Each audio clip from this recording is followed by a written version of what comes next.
Turn the car around now, Anthony. Now!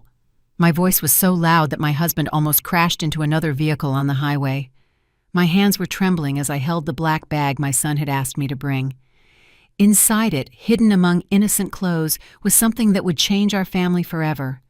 For 15 years, I helped my son financially. I sacrificed my savings. I lent him money that he never returned.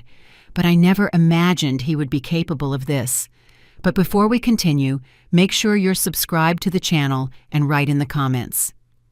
Where are you watching this video from? We love to know how far our stories are reaching. My name is Margaret. I'm 67 years old, and I always believed my greatest purpose in life was to help my family. My husband Anthony and I worked our whole lives to save for a comfortable retirement. Our only son, Philip, who is 42, had lost his job 6 years ago, and since then we lived in an endless cycle of loans that deep down I knew would never be repaid.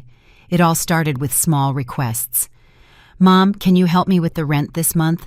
I promise I'll pay you back when I get paid." Soon came the water and electricity bills my grandson Peter's school supplies the payments on the new car they couldn't afford to buy. Before I knew it, I was supporting his entire family. Philip's wife, Renee, always treated me with a cold politeness. She never showed genuine gratitude for the sacrifices we were making. I saw the way she would roll her eyes when I mentioned that we needed to be more careful with money, as if it were my obligation to keep funding their lifestyle. 2 months ago, when they asked me for $25,000 to enroll Peter in a private school because he was being bullied in public school, I finally set a limit. "I can't anymore, son. Our retirement money is running out. We'll find another public school, talk to the administration about the bullying." The look Philip gave me in that moment was as if I had betrayed him, as if saying no after years of saying yes was an unforgivable crime. In the following weeks, the treatment changed drastically. They no longer let me see Peter on the weekends. When I called, they always had excuses. "He's sleeping. We're just leaving now. He has a lot of homework." Every rejection was like a stab in my heart. Then 3 days ago, the surprise came.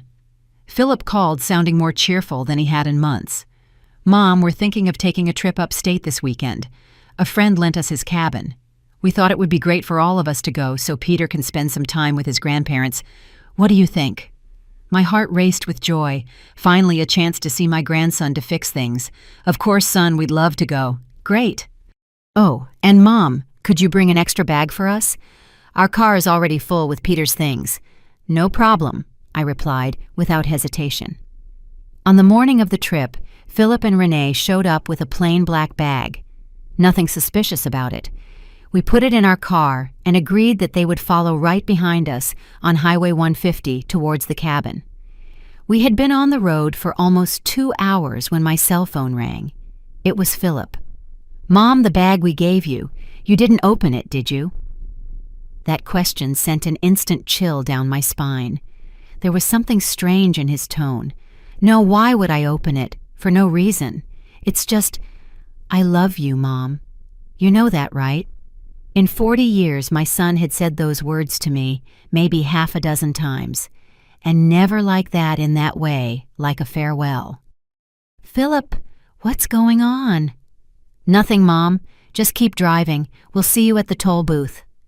I hung up the phone with trembling hands. Something was terribly wrong.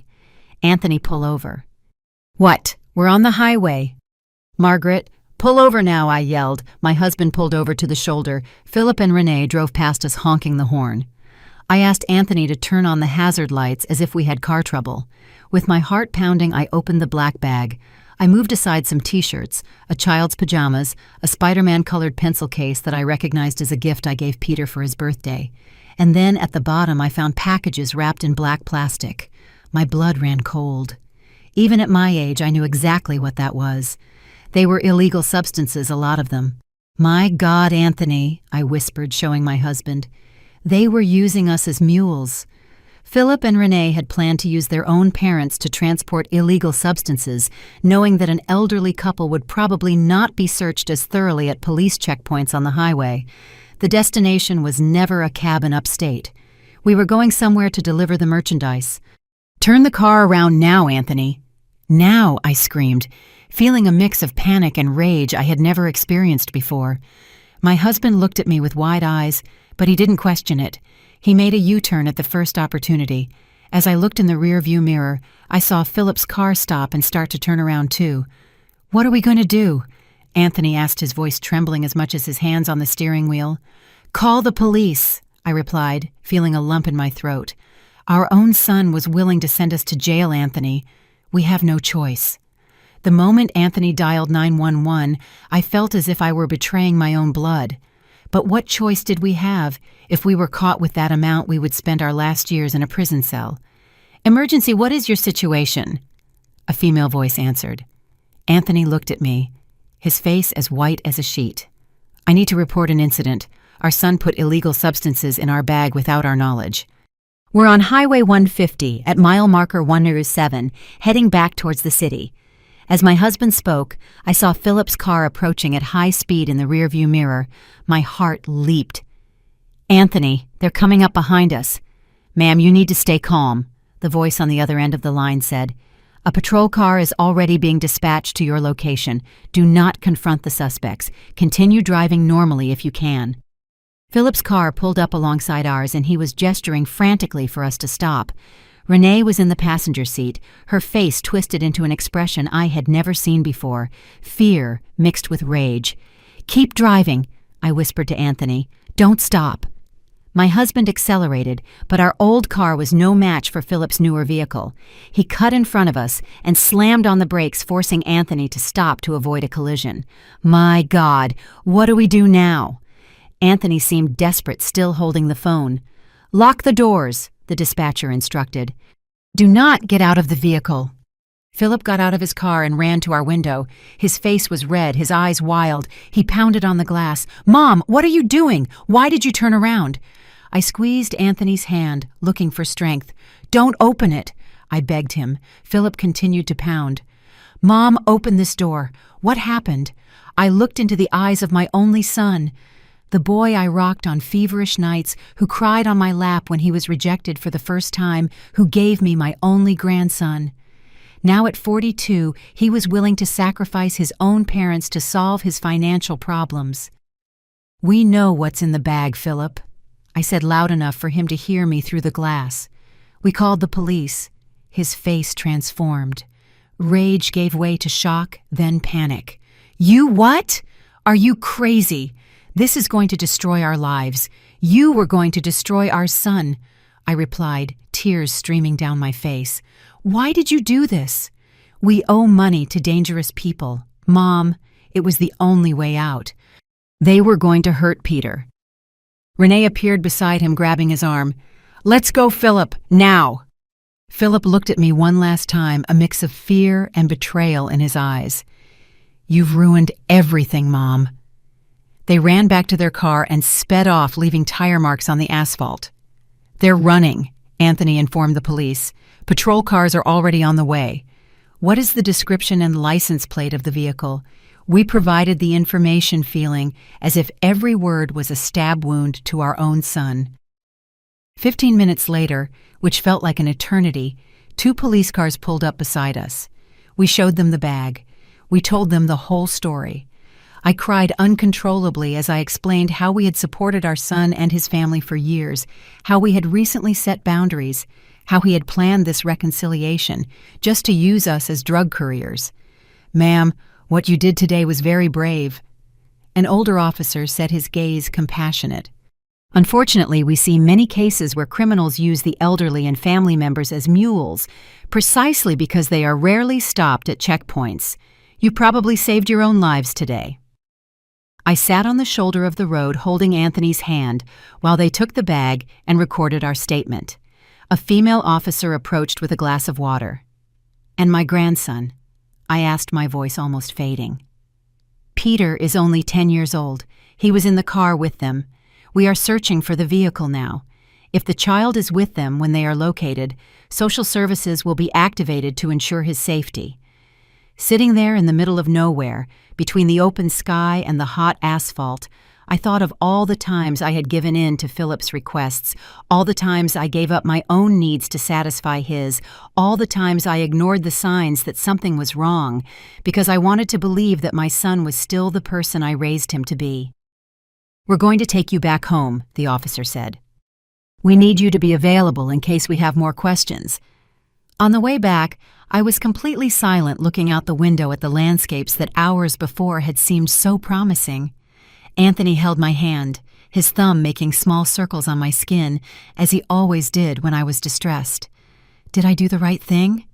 I finally asked, my voice breaking. What if they hurt Peter? What if... Margaret Anthony interrupted me, his voice firm despite his watery eyes. "They put drugs in our bag. They were willing to let us go to jail. That's not love, it's not family. You did the only thing you could do." But that night, alone in the bed I had shared with Anthony for 45 years, I couldn't sleep. I kept imagining where Peter might be if he was scared, if he would understand why his grandmother had betrayed his parents. The phone rang at 3:17 in the morning. I answered before the second ring. "Mrs. Margaret." It was the voice of the police officer. "We found your son and his wife trying to cross the state line. They are in custody. And my grandson," I asked, my heart nearly pounding out of my chest. "The boy is fine. He's with a social worker now. As the closest relatives, you have preference for temporary custody if you wish." I didn't sleep for the rest of the night. Anthony and I sat on the small back porch watching the stars disappear as the day dawned. We didn't need to talk much. After 45 years together, our silences said more than words. "We're going to get Peter," I finally said when the sun was already coloring the horizon. "Are you sure, Margaret? Are we old enough to take care of a 10-year-old boy?" I looked at my husband, at his calloused hands from a lifetime of work, at the eyes that now showed the weight of an unthinkable betrayal. "What choice do we have? He's our grandson. I can't let him go into foster care or to a strange family, not after all this." Anthony nodded slowly. "You've always had a heart bigger than the world." At 8 in the morning, we were at the social services office. The counselor, a middle-aged woman with kind eyes, received us in her small, stuffy room. "Peter is physically fine, but he is very scared and confused," she explained. "He doesn't understand why his parents were taken by the police or why he can't go home." "What did you tell him?" I asked. "Just that there was a problem and that we needed to find a safe place for him to stay for now. We think it's best that you explain it to him in the way you see fit." When Peter walked into the room, my heart sank. He looked so small, so vulnerable in his wrinkled Batman t-shirt and messy hair. His eyes, so much like his father's, were red and swollen. "Grandma." His voice was just a whisper. "Where are my mom and dad?" I opened my arms and he ran to me, burying his face in my chest, as he did when he was smaller. I felt his tears soaking my blouse. "Let's go home, my love," I said softly, stroking his hair. "Let's go home, and we'll talk there." "Okay." On the way to our house, Peter sat still in the back seat, clutching the school backpack that the social worker had picked up from his house. Occasionally, our eyes met in the rearview mirror, and I tried to smile reassuringly. At home, I made hot chocolate. It was always our family's comfort drink, and the three of us sat at the kitchen table. "Peter," I began, choosing my words carefully, "your parents did something wrong, something against the law, and that's why they're going to need to be away for a while." His eyes widened. "Are they bad guys?" The innocent, direct question hit me like a punch. How do you explain to a child that his parents are not monsters, but desperate people who made terrible decisions? No, my love, they are people who made a mistake. Good people sometimes do bad things when they are scared or desperate. It was about the money. "Wasn't it?" Peter asked, surprising me with his perception. "They fought a lot about money. My mom always said that if you helped more, we wouldn't be in this situation." I felt as if I had been slapped. Was this how Renee portrayed me to her own son, as a stingy grandmother who refused to help enough? "Peter, Grandma and Grandpa helped your parents for many years." Anthony explained, his voice gentle but firm. "We gave them a lot of money, more than we could afford, actually. But sometimes, no matter how much you give, it's never enough if the person doesn't know how to manage it." Peter stirred his spoon in the chocolate, creating little whirlpools. I know I heard them arguing sometimes. Dad said it was just one more loan, and Mom said you owed it to them for being your only son. Every word from Peter was a painful revelation of how we were seen by my son's family. Not as generous people who sacrificed their own financial security, but as a bank that never closed a source of resources to be exploited. "Peter, do you know how long you'll have to stay here?" he asked, changing the subject. "The lady from social services said it could be a long time, that it will depend on the judge." He looked up, suddenly alarmed. "Are you going to send me away too?" "Never," I replied firmly, reaching out to hold his hand. "This is your home now for as long as you need." In the following days, we established a new routine. We enrolled Peter in the public school near our house, the same one where Anthony had been the janitor before he retired. We bought new school supplies, some clothes, and tried to create an atmosphere of normalcy in the middle of the chaos our lives had become. A week after Philip and Renee's arrest, we received a visit from a lawyer. "Do you want to see them?" he said, sitting in our living room. "They are being held in preventive detention while the case proceeds to trial." "And what do they have to say?" Anthony asked, his voice harder than I had ever heard it. "They claim they were forced by drug traffickers, that they were being threatened and saw no alternative. They're asking you to pay for their defense." I let out a bitter laugh that I didn't recognize as my own. After everything they did, after trying to turn us into criminals, they still think they can ask us for money. The lawyer seemed uncomfortable. "They also mentioned that if you don't help, they might claim that you knew about the drugs, that it was a joint plan." Anthony stood up so quickly the chair almost fell over. "Get out of our house now," he ordered, pointing to the door. "And tell my son that if he dares to accuse us, I will testify against him myself. Tell him we have the recordings of the calls to the police, that we have witnesses that we discovered the drugs and immediately asked for help. Tell him we are not the idiots he thought we were." After the lawyer left, Anthony sat down heavily on the sofa, covering his face with his hands. It was one of the few times I had seen him cry in all our years together. "Anthony," I whispered, sitting down beside him, "do you think we did something wrong in raising him? How did our son become this person?" He shook his head slowly. "I don't know. Margaret, maybe we gave too much. Maybe he never learned that actions have consequences. Maybe because we were always there to fix everything." That night, while Peter slept in the room that had been his father's, Anthony and I made a pact. We would not allow our grandson to grow up with the same sense of entitlement that had corrupted Philip. We would teach him responsibility, hard work, and above all, integrity. The next morning, I received a call from the prison. It was Philip. "Hello?" My voice came out hesitant, uncertain. "Mom." Philip's voice sounded different over the prison phone, harder, colder. I remained silent, not knowing what to say to the son who had tried to use me as a drug mule. "You destroyed our lives." He continued when he realized I wasn't going to speak. "Do you know what happens to people like me in jail? Do you know how long I could be in here?" I felt my knees weaken, and I sat down in the nearest chair. It was surreal to hear my son, the child I raised, accusing me of suffering the consequences of his own actions. "Philip," I finally managed to say, "you put illegal substances in our bag without our knowledge. You and Renee planned to use your own parents as drug couriers. And now you blame me for calling the police. It was our only chance, Mom. We owe money to dangerous people. They were going to hurt Peter. After you refused to pay for his school, don't you dare!" I interrupted, my voice trembling with rage. "Don't you dare use your son as an excuse. We helped you for 6 years. 6 years! We gave you money we didn't even have to support a lifestyle you couldn't afford. And when we finally said no to a ridiculously expensive private school, you decided to turn us into criminals." There was a silence on the other end of the line. "How's Peter?" He finally asked, his voice suddenly smaller. "He's with us. He's safe. He's in school. And for the first time in a long time, he's in a house where he doesn't have to hear constant arguments about money. I want to talk to him. That's not up to me anymore, Philip. There's a legal process now. The judge will determine when and how you can have contact." I heard a heavy sigh. "Mom, please. You need to help us. You need to pay for a good lawyer. For the family. For Peter."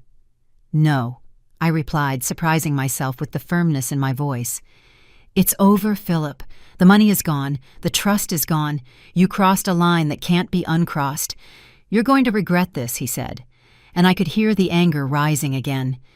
"When I get out of here—" "If you're threatening your own parents now, Philip, I suggest you think carefully, I interrupted. Any threat will be reported immediately to the authorities. I'm going to take care of Peter and give him the stability he deserves. That is my only responsibility now. I hung up the phone with trembling hands. Anthony, who had heard everything from the kitchen doorway, came over and hugged me in silence. We stood like that, two old people supporting each other, trying to process how our only son had become a threatening stranger. The weeks turned into months. Life with Peter brought a new and surprisingly comforting routine. He went to school in the morning. I prepared his lunch and helped him with his homework. In the afternoon, Anthony took him to play soccer in the neighborhood field or to ride his bike. At night, we sat down to dinner together, something that rarely happened at his house, as we discovered.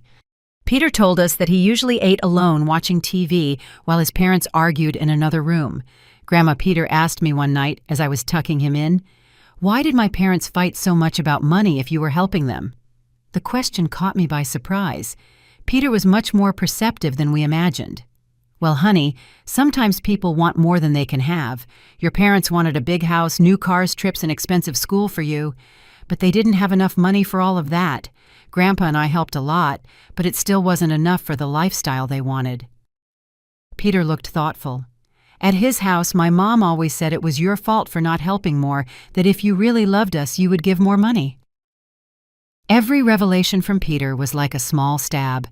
It was painful to discover how Philip and Renee had portrayed me to their own son, as a stingy villain, not as the grandmother who had sacrificed her own financial security for them. Peter, love is much more than giving money. It's being present, it's teaching what's right, it's setting boundaries when necessary. Sometimes saying no is the hardest way to love someone. He nodded slowly. "Like when you don't let me eat chocolate before dinner because you're worried about my health." I smiled. Exactly like that. As the months passed, Peter blossomed. His grades improved. He made friends in the neighborhood. And little by little, the questions about when his parents would come back became less frequent. Not for lack of love, I realized, but because he was finally experiencing the stability that every child deserves.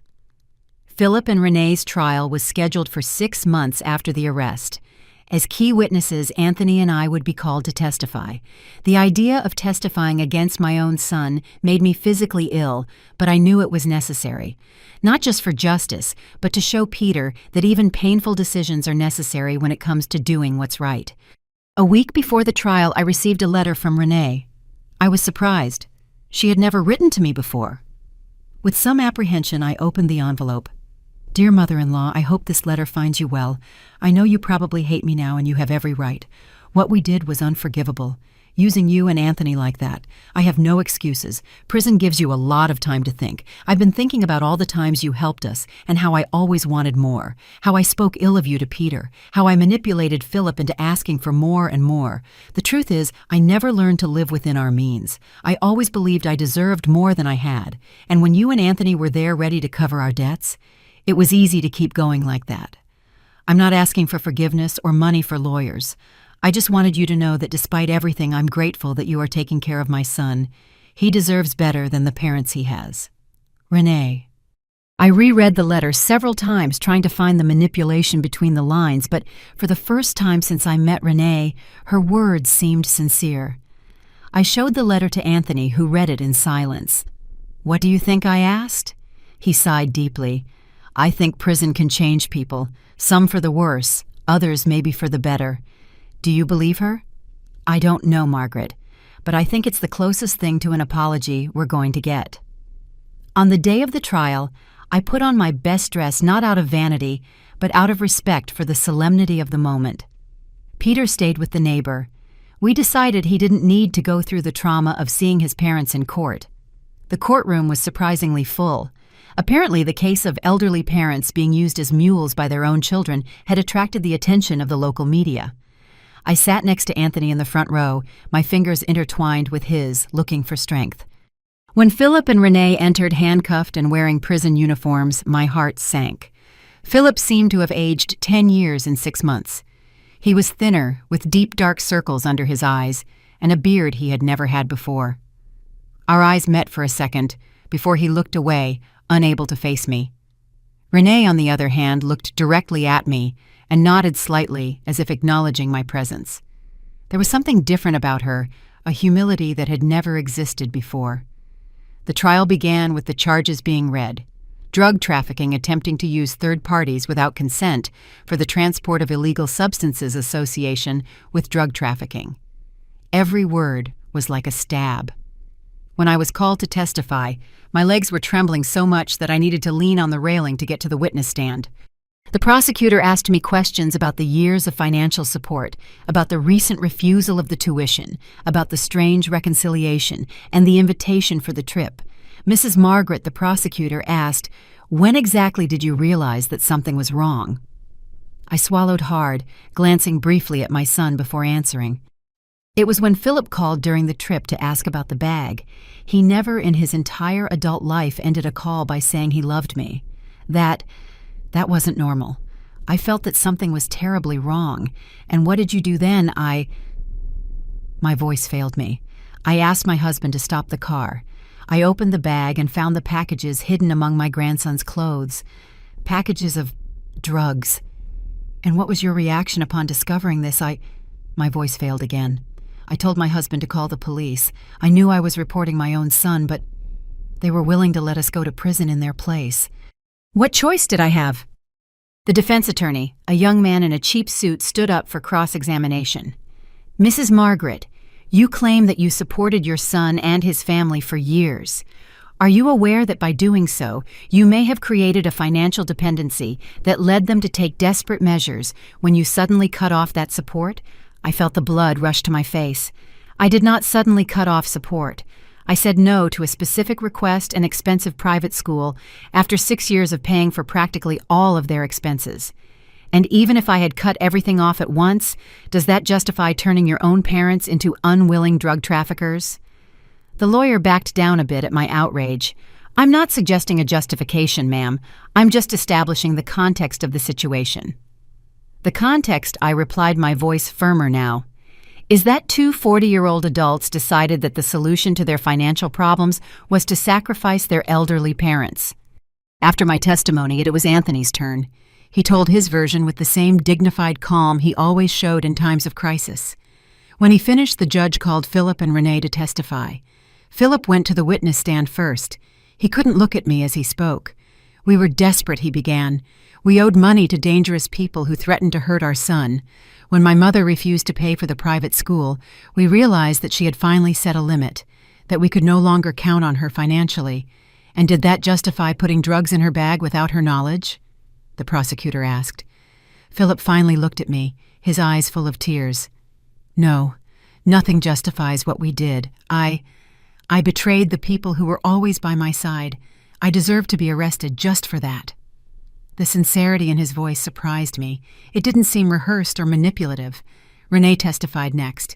She confirmed everything Philip had said, but she went further.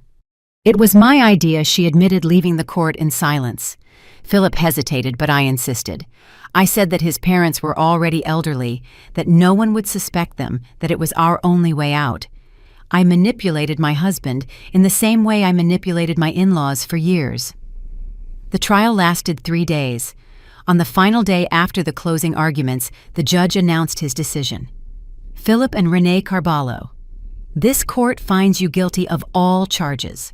However, considering the lack of a criminal record, the spontaneous confession, and the apparent remorse, I sentence you both to 4 years in prison with the possibility of progression to a work release program after serving 1/3 of the sentence.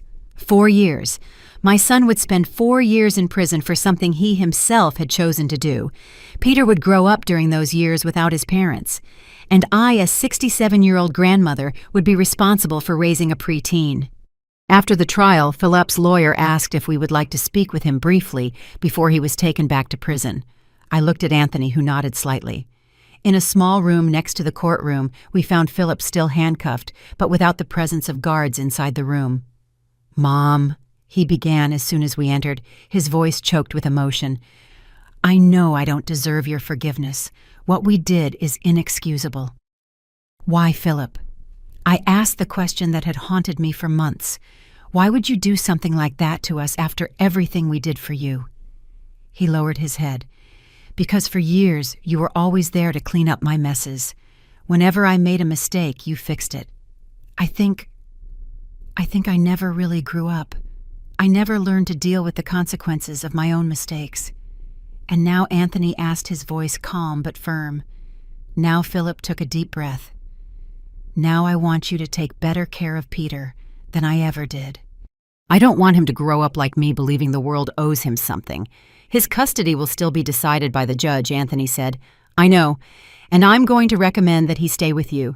Peter needs stability. Better examples than Renee and I were. Those words coming from my son took me completely by surprise. For the first time since the beginning of that hell, I saw a glimpse of the boy I had raised, a glimpse of integrity and responsibility. I'm going to try to be someone better when I get out of here, he continued, someone that you and Peter can respect again. When the guard came to get Philip, I did something I hadn't planned. I hugged my son. It was a quick hug, still laden with pain and distrust, but also with a small hope that maybe something good could come out of all that disaster. On the way back home, Anthony and I remained silent for a long time. Do you think he's really changed? I finally asked. Anthony considered for a moment. I don't know. Prison changes people, but not always for the better. I think only time will tell. And us. What happens now? He took my hand on the car seat. Now we raise our grandson. We give him what he needs, not necessarily what he wants. We teach values, responsibility, integrity, and pray that we do a better job this time. When we got home, Peter ran to greet us, anxious for news. What happened? When are Mom and Dad coming back?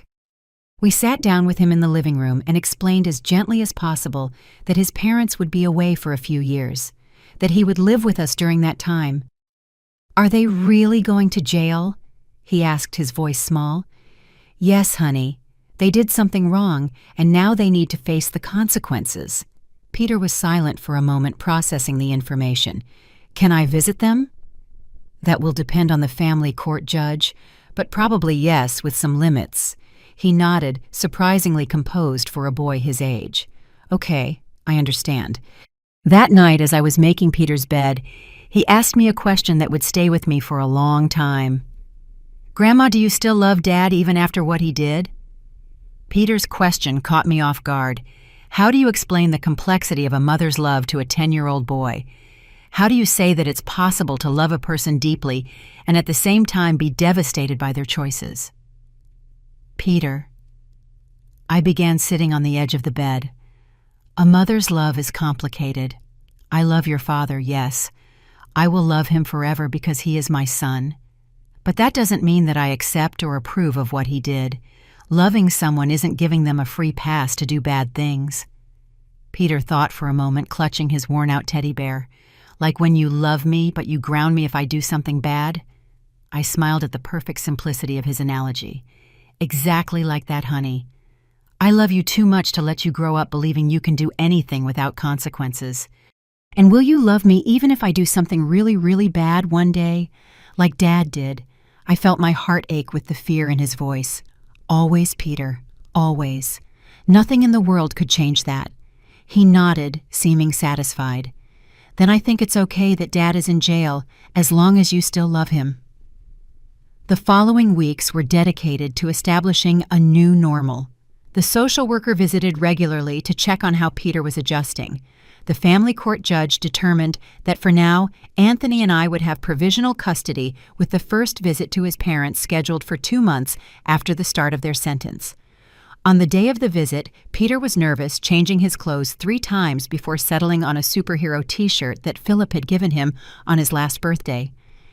Do you think they'll be happy to see me? He asked as I combed his rebellious hair. It will be the best moment of their last few months, I answered honestly. The prison was a cold and intimidating place, even for a visit. Peter squeezed my hand tightly as we passed through the metal detectors and security procedures. The visiting room had concrete tables fixed to the floor and hard plastic chairs. Philip entered first. He was wearing the orange prison uniform and looked even thinner than at the trial. His eyes lit up when he saw Peter, and for a moment I could see the boy he had been before life, and bad choices transformed him. Peter knelt and opened his arms. Peter hesitated for only a second before running to his father, wrapping him in a tight hug. I felt tears in my eyes watching that reunion. No matter how many mistakes Philip had made, he was, and always would be, Peter's father. Renee entered right after. She was different. Her hair, once carefully dyed and styled, now showed gray roots. Her face, without the makeup I never saw her without, looked older and more tired. But when she saw Peter, her smile was genuine. I sat at a nearby table giving them some privacy, while Peter animatedly told them about his new school, the friends he had made the dog Anthony was considering adopting for him. "Grandma helps me with my homework every day," I heard Peter say, "and Grandpa is teaching me to play chess. They said that when I'm good enough, we're going to a tournament." Philip looked at me over Peter's head, his eyes communicating a silent gratitude that words could not express. After almost an hour, a guard announced that the visit was ending. Philip hugged Peter for a long time. "Be good to your grandparents," he said. "Listen to what they say. They are wiser than I ever was. When are you coming home, Dad?" Peter asked the question I knew he had been holding back. Philip looked at me again before answering. "It's going to take a while, son, but when I come back, I'm going to be a better father. I promise." As Peter said goodbye to Renee, Philip approached me. "Mom," he said quietly, "I know I don't deserve to ask for anything, but please don't let him forget me. Don't let him think I don't care. I would never do that, Philip. He will always know that you love him." Philip nodded, swallowing hard. "Thank you for everything, for taking care of him, for not letting him go to a shelter or a foster family. He's my grandson," I replied simply. "And you, with all your mistakes, are still my son." On the way back home, Peter was unusually quiet. "Are you okay, honey?" I asked, watching him in the rearview mirror. "They seem different," he finally said. "Different how smaller. Dad always seemed so big. And Mom was always put together with makeup and her nails done. Now they look like normal people." I understood what he meant. For a child, parents are almost mythological figures, larger than life and fallible. Seeing Philip and Renee in prison, vulnerable and diminished, must have been a shock to Peter's vision of them. "They are learning some difficult lessons," I explained. "Sometimes we need to lose everything to realize what really matters." "Like what?" "Like family. Like being honest. Like taking responsibility for our mistakes, instead of trying to make other people pay for them." Peter was silent for the rest of the way, lost in thoughts that I could only imagine. The months turned into a year. The bi-monthly visits to the prison became part of our routine. Peter adapted surprisingly well to his new life. His grades were excellent. He had friends played soccer on Saturdays on a local team that Anthony started coaching voluntarily. The social worker who visited us regularly commented on how Peter seemed happier and more confident than when she first met him. "You are doing an incredible job," she said during one of her visits. "It's not common to see children adapt so well after a trauma like this." "He's strong," I replied, "stronger than I was at his age." Philip and Renee, meanwhile, seemed to be changing in prison. Philip got a job in the prison library and began studying to finish his college degree through a distance learning program. Renee got involved in a crafts program and even started giving sewing classes to other inmates. During visits, they always asked about Peter's school, his activities, his development. They seemed genuinely interested in his life, not just worried about when they could get it back. On one of the visits about a year and a half after the arrest, Philip asked to speak with me alone for a few minutes. "Mom, I've been thinking a lot." He began, his tone more serious than usual. "When I get out of here, I don't want you and Dad to support us again." I raised my eyebrows, surprised by the statement. "I want to do things the right way this time," he continued. "I'm studying. I got a qualification in accounting. I'm going to look for a job, live within our means. No cars we can't afford, no expensive private schools. That's good to hear, son. And I want you to promise me one thing," he said, leaning forward. "If I go back to my old habits, if I start asking for money or trying to manipulate you, say no immediately, no matter what excuse I give you."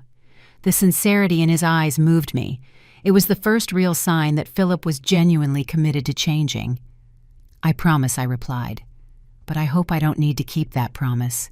He smiled, a sad but honest smile. "Me too, Mom. Me too." That night I told Anthony about the conversation while we were washing the dinner dishes. Peter was already in bed, exhausted after a day at the water park. "Do you believe him?" Anthony asked, drying a plate.